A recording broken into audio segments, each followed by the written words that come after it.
said before, adults or grandchildren, people of all ages. Maybe you're a cat or a dog or a bird or some inanimate object. I don't know. Anyway, this evening's rather, tip will be about netbooks and notebooks.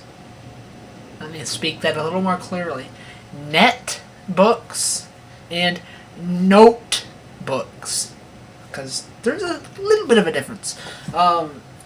Netbooks basically is like a notebook. Have I confused you yet? Probably. But a netbook is basically a miniature notebook or laptop.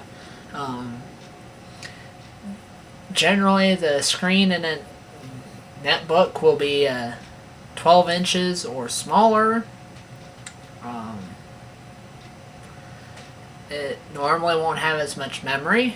It won't have as fast of a processor. It'll have a smaller hard drive.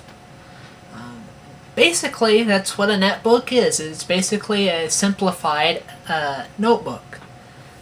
It's normally pretty cheap. Normally, they're one of the cheaper portable computing devices you can get. So if you were on a very tight budget and you use your portable device or laptop for surfing the web, email, solitaire, maybe basic office stuff, it will probably serve its purpose for you. If you're doing, your pictures and video editing and music, well, you maybe get by with it, but music and so on and so forth, then a notebook would probably be better than a netbook for you. Netbooks, like kind of mentioned already, they generally are underpowered in comparison to a notebook. They normally will lack a lot of the features that a notebook will have, including a bigger screen. On the bright side, though, a netbook normally is, in general, pretty power efficient. Won't use as much power, and it also probably will mean it'll have a longer battery life in general. And it's just a nice little simple, compact, portable thing to have. And there's the other thing, is it's very portable in comparison to a notebook. Anyway, most netbooks will either come with Windows XP Home Edition still, Windows 7 Starter Edition, Windows 7 Home Premium. Very few of them will come with Windows 7 Professional, but not very many. And some of the more budget-conscious ones come with Linux, which Linux is free, which is why those ones are a little bit cheaper.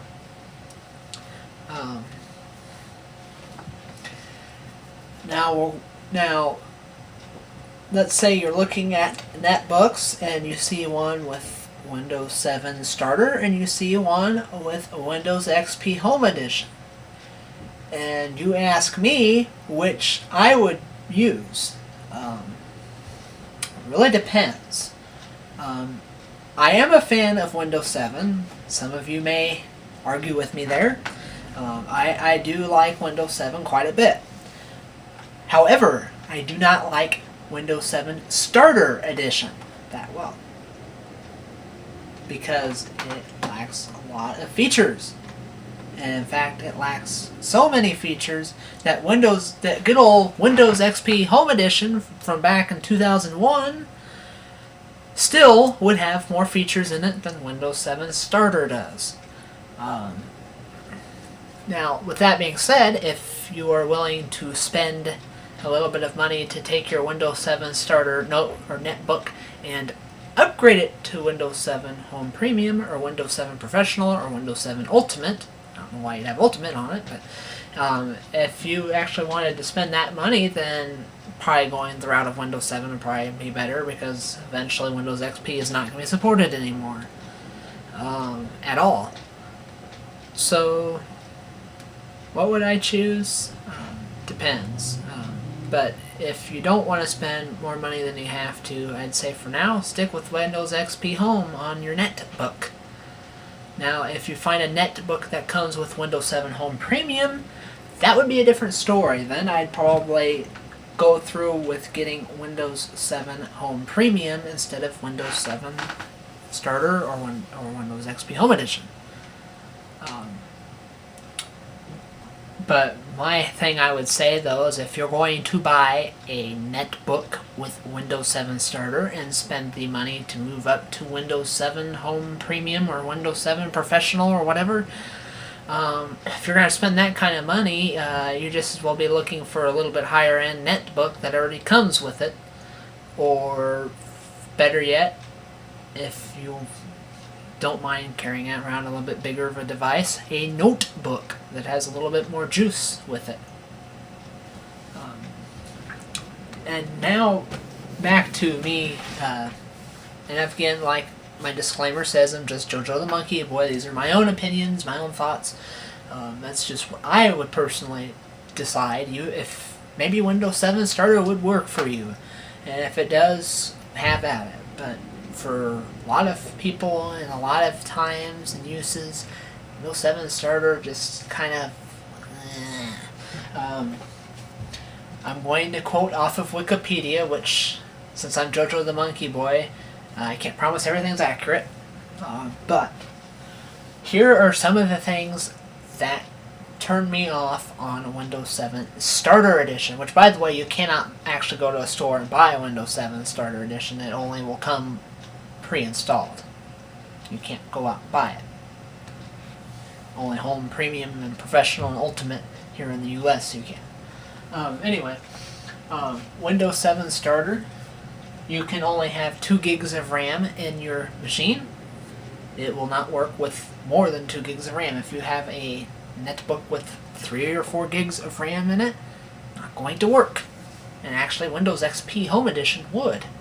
So there's already a limitation that Windows 7 Starter would have that's more limited than good old Windows XP. It is 32-bit only. Just to kind of give you a basic synopsis of that, most computing is moving to 64-bit. And eventually all computing will probably be in 64-bit, slowly but surely. It's the way a lot of technology is moving. 64-bit will allow you to be able to use more memory. A problem with 32-bit operating systems in general, it's not just Windows, it's all of them. 32-bit operating systems will not allow you to use more than 4 gigs of RAM. So if you have a computer with 8 gigs of RAM in it, you're only going to be able to use 4 unless you're running a 64-bit operating system. Then you can actually make use of all 8. And even go furthermore, even if you have 4 gigs on 32-bit, you probably aren't going to be able to use all 4 gigs. You'll probably be able to use like 3.5 or something to that effect. Anyway, Starter only supports 1 processor. It does not support 2 processors.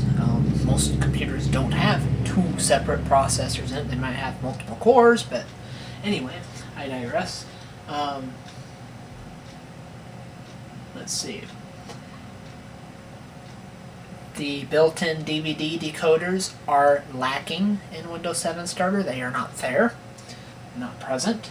You cannot have multiple monitors hooked up to your machine when running Windows 7. So let's say you have your NETbook and you want to hook it up to your secondary screen. No, can't do it. At least if you're going to use it as dual monitors, cannot do it. Fast user switching you cannot do in Windows 7 Starter, which basically is You know, if you go to your start menu and you go to switch users, you can't do that. You have to log off in order to allow another user to log on. You can't have several people logged on at the same time. You gotta log off completely and have somebody else log back on and kick you off. Here's a big one. You cannot change your wallpaper in Windows 7 Starter. Yes, that's what I said. You cannot change your wallpaper. The wallpaper you get with your lovely netbook that you buy with Windows 7 Starter, that's the wallpaper you're stuck with for life unless you change your operating system to either Windows 7 Home Premium, Professional, or downgrade it to XP Home or Pro. Or Linux or whatever. Yeah, you cannot change your wallpaper. Windows Arrow is not enabled in Windows 7 Starter, which would be the clear, transparent windows you see, the pretty animations, the shadows, etc., etc., etc., the live thumbnail previews. Those are all gone in Windows 7 Starter. Those are all out of there. Let's see. You cannot share your internet connection on Windows 7 Starter. Windows Mobility Center is gone in Windows 7 Starter. Network printing, I believe, is not in Windows 7 Starter. So yeah, you know, you don't really get much with Windows 7 Starter. Now, if you are the kind of person that all you're going to do is go online and browse websites, check your email, maybe very basic office stuff, and you don't care what your wallpaper is, you're never going to change it anyway, and you don't really care about features and frills, then maybe Windows 7 Starter, maybe it will just work for you. But otherwise, no, would not recommend it, even though that's what quite a few netbooks come with. So that's up to you. That's my thought on it. But anyway, netbooks, notebooks, not a whole huge difference between the two. Just netbooks are smaller than notebooks. And netbooks normally are not nearly as fast as notebooks. And then they are underpowered. You aren't going to be doing gaming with a netbook. At least any modern gaming. You are not going to be doing Photoshop with your netbook, most likely.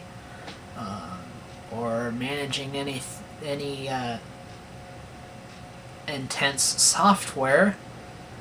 I mean, it's just a basics machine. That's all you're going to do with it, is bare basics. Anyway, this is Nerd Ngong, and I approve this message. And instead of a quote of the day, I'm going to give you an acronym. And the acronym today will be PICNIC. That is P-I-C-N-I-C. And that stands for Problem in Chair, Not in Computer. And no, I'm not saying that towards you guys. I'm just saying that so you can use that against other people. Aren't I sweet? Okay, anyway, again, this is Nerd Ngong. I approve this message. Until next time, bye-bye.